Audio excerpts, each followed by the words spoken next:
오늘 말씀의 제목은 의인 10명을 찾습니다. 이 제목을 정하려고 하루를 세웠어요, 솔직히. 어제까지 제목을 못 정하다가 오늘 아침 새벽에 정했어요. 의인 10명을 찾습니다. 누가 찾아요? 하나님이 찾고 계세요, 지금. 여러분, 본문은 소돔과 고모라가 심판을 받을 때의 내용입니다. 소돔과 고모라는 여호와의 동산 같고 애굽 땅과 같이 비옥하다고 창세기 13장 10절에 쓰여 있어요. 이렇게 말한 사람이 누구였어요? 롯의 관점이었어요. 세상의 관점은 미국이 아름답고 로스앤젤레스가 아름답고 캘리포니아가 아름답고 라스베가스가 아름답다. 하지만은 하나님이 보는 관점은 너무 다른 것이죠. 아브라함에게는 그곳을 주시지 않고 아주 메마른 땅으로 보냈죠. 왜 그랬을까요? 하나님은 미래를 아신 분이기 때문에. 그런데 그 아름답고 비옥한 땅이 이 소돔과 고모라는 왜 멸망을 했는가를 정확히 성경에 나와 있습니다.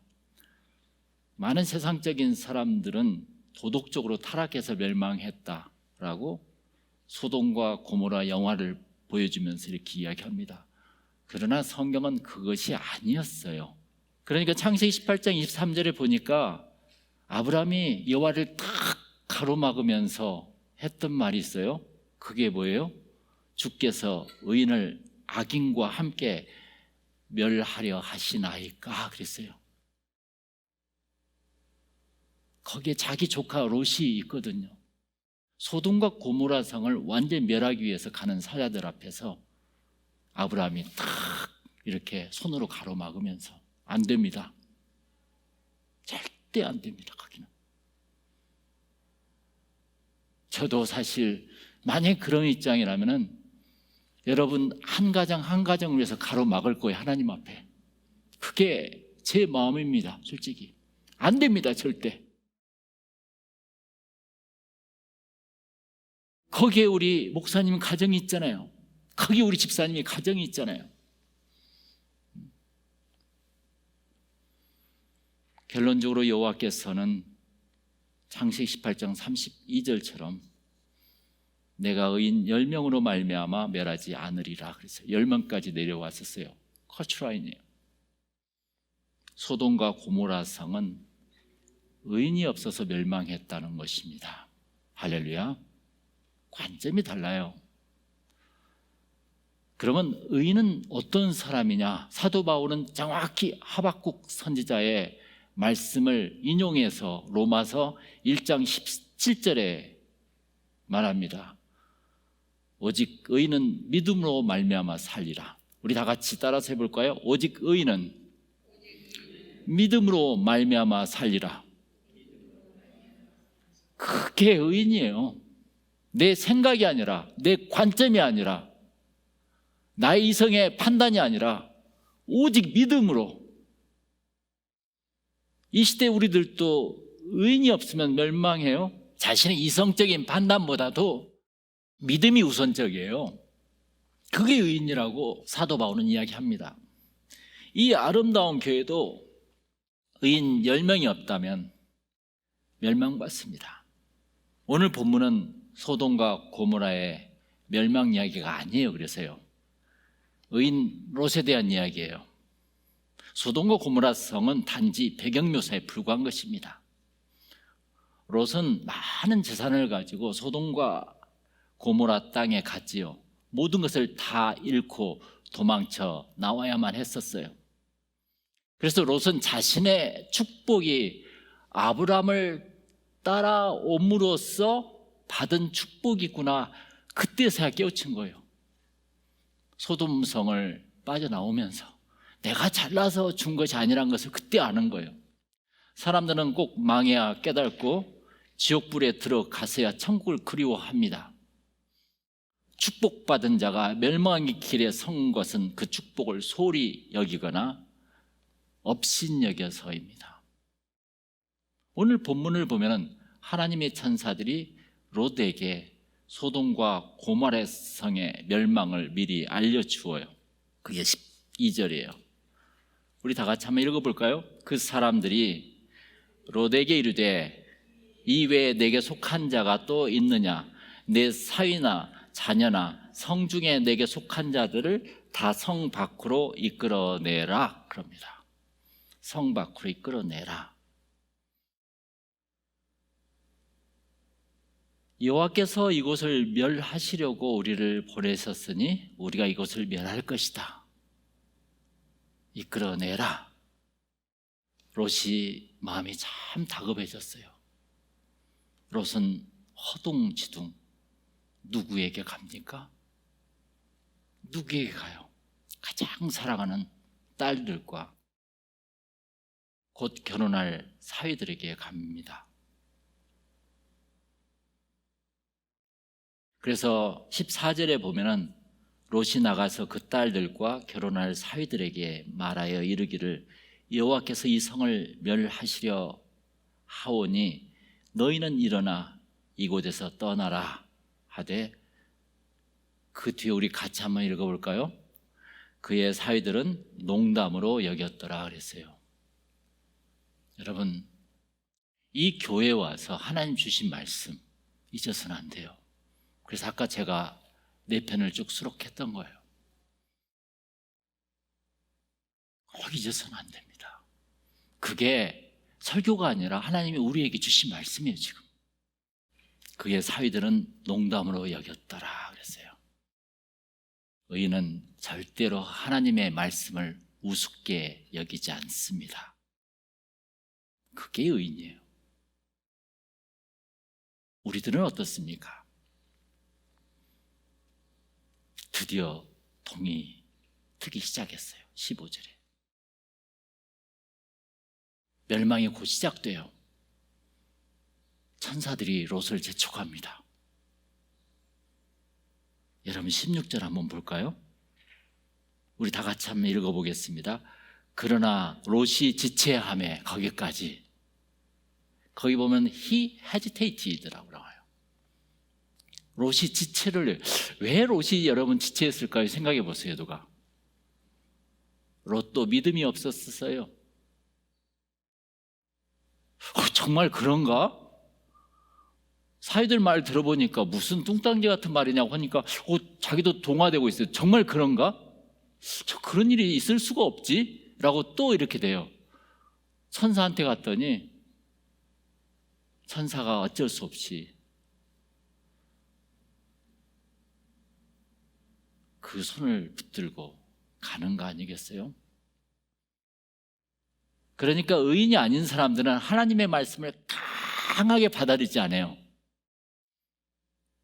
자기 생각이 앞서 우선적으로 내 판단이 더 중요해. 하나님의 판단보다도. 그게 불의한 자라고 나오지 성경에. 어쨌든 그러자 천사들이 롯과 롯의 처 그리고 두 딸의 손을 잡아 성 밖으로 인도합니다. 그런데 거기에 참 기가 막힌 말씀이 하나 있어요. 참 저는 말씀을 보면은 정말 살맛 나요. 이 말씀을 읽으면은 와, 하나님이 느껴져. 그래서 제가 목사인 것 같아요. 그래서 16절에 보면은 마지막에 여호와께서 그에게 자비를 더하심이었더라 그랬어요. Lord was merciful to them 그랬어요.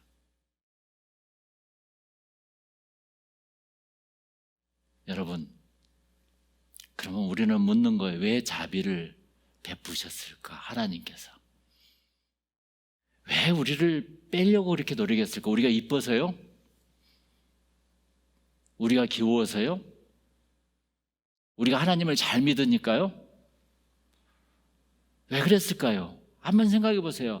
여러분들은 이 스토리를 놓고 깊이 묵상해야 돼요. 항상 말씀을 들으면. 그러면 뭐예요? 누구 때문에 그랬어요? 그렇죠. 18절에 나오죠. 아브라함의 중보 기도 때문이에요. 이 중보 기도가 그렇게 중요해요.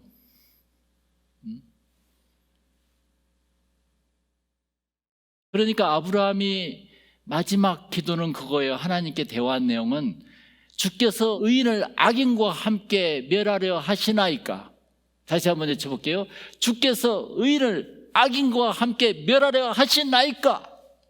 강력히 아브라함이 온 힘을 다해 주님께 구하고 있는 거라.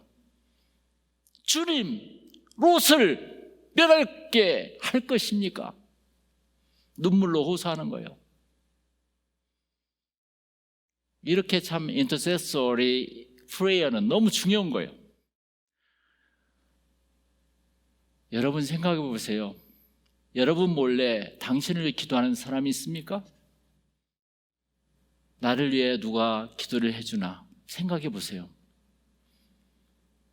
그 사람이 몇 명이나 됩니까? 최소한 10명은 돼야만이 자기는 구원받습니다. 자기를 위해 기도해 주는 사람이 있다면 복 있는 사람이에요. 멸망의 길로 가지 못하도록 붙드는 사람이 있다면 복 있는 사람이에요.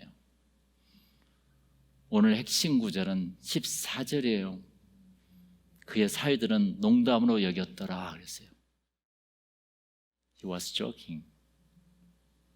그 결과 그의 사위들은 소돔성이 멸망을 당할 때 그곳에서 죽게 됩니다. 하나님의 말씀을 소홀히 여긴 사람입니다. 농담으로 여기는 사람이 있습니다. 그 사람이 멸망의 대상이에요.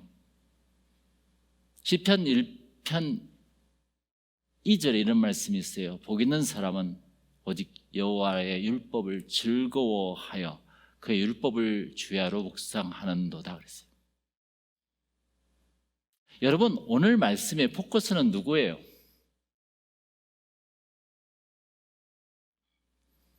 소돔과 고모라 상에 믿지 않는 사람들의 심판을 포커스한 것이 아니라 믿는 사람, 의인 롯을 포커스하고 있는 이야기라는 것을 정확히 여러분 인식해야 합니다.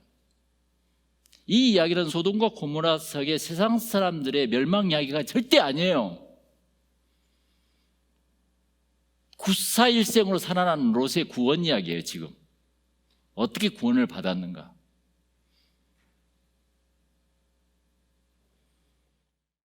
그렇다면 이 이야기는 남의 이야기가 아니라 누구 이야기라고요? 우리들 자신의 이야기라는 것이에요. 하나님은 롯과 같이 믿는 우리들에게만 포커스하고 계십니다. 믿지 않는 사람들은 뭘 어떻게 하든 하나님께서는 상관치 않을 거예요. 소돔과 고모라 성이 멸망당한 것은 의인이 없어서입니다. 할렐루야. 롯이 하나님의 말씀을 전했지만 농담으로 여겼기 때문이에요. 그때 당시에 소돔과 고모라라는 사회적인 타락과 문란이 있었겠습니까? 없었겠습니까? 현재 사회는 어때요? 그러니까 그때 당시에 소돔성만 그 사회적인 타락과 문란이 있었겠냐고요. 한마디로. 그러면 지금 LA는 문란이 없어요?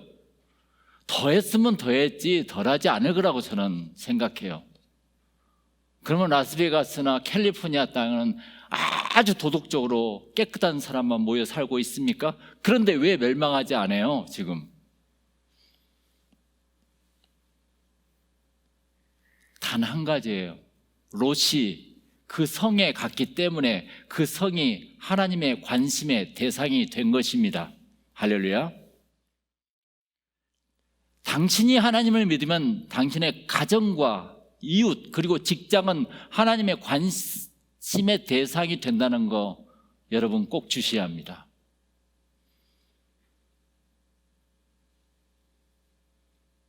만일 여러분들이 이번 주에 주위 사람에게, 직장 친구들에게 하나님의 말씀을 줬는데 믿지 않으면 멸망당한다는 거예요. 한마디로 무서운 거예요. 그러니까요. 그런데 내가 별로 이야기를 안 해. 그러려고 하지도 안 해. 그러면 어떻게 되겠어요? 똑같이 이런 상황이 된다는 것입니다. 농담 이야기 2가 있어요. 여기에 하나님의 말씀을 농담으로 여긴 또 한 사람이 있어요. 그게 바로 26절에 나온 롯의 아내입니다. 24절에 여호와께서 하늘 곧 여호와께로부터 유황과 불을 소돔과 고모라에 비같이 내리사 그랬어요. 그러면서 절대 뒤돌아보지 말라고 이야기하거든요. 그런데 롯의 아내는 뒤를 돌아보았으므로 소금 기둥이 되었더라 그랬습니다. 하나님이 주신 마지막 기회를 잃어버린 것이죠. 그 아내도 또 농담으로 여겼어요. 그게 자기 자신의 신앙이에요. 나는 평소에 하나님의 말씀을 어떻게 여기냐에 따라서 내 인생의 결론이 달라지는 것입니다. 하나님은 결코 미리 경고하지 않고 심판하는 법이 없습니다. 아담과 하와에게 말씀해요. 창세기 2장 17절에 너는 선악과를 따먹지 말라. 선악과를 따먹는 날에는 정령 죽으리라. 그때는 법이 딱 율법이 그 하나뿐이 없었어요. 안 따먹었으면 성경책은 이렇게 두꺼울 필요가 없거든요. 그 한 구절 소절로 해서 성경책 가지고 다닐 필요가 없었어요. 따먹었어요. 결국 멸망을 받고 죽었죠. 그 자손들은 다 죄인이 된 것이죠. 성경책은 두꺼워졌죠. 노아는 방주를 짓는 그 긴 세월 동안 하나님이 홍수로 죄악을 쓸어버리실 것을 경고했어요. 그래서 마태복음 24장에 어떤 말씀을 전해놓은 거 하니, 그러나 그 백성들은 먹고 마시고 장가들고 시집가고 있으면서 노아의 말씀을 깨닫지 못하더라 하고 마태복음 24장 38절에 예수님께서는 이야기하십니다. 의인은 하나님의 말씀을 농담으로 여기지 않습니다. 할렐루야. 의인은 믿음으로 삽니다. 오늘 제목은 의인 10명만 있어도 우리 교회는 잘 됩니다. 우리의 전반기는 하나님께서 이 아름다운 생추리를 주셨어요. 하반기는 참으로 중요한 기간이에요. 아름다운 교회를 만들어 가야 합니다. 그런데 우리들의 관심은 어디에 있을까요? 하나님의 약속과 말씀을 농담으로 여기지 마시기를 바랍니다. 할렐루야. 하나님의 말씀에 순종함으로 축복받는 가정과 교회가 되시기를 축원합니다. 다 같이 기도하시겠습니다.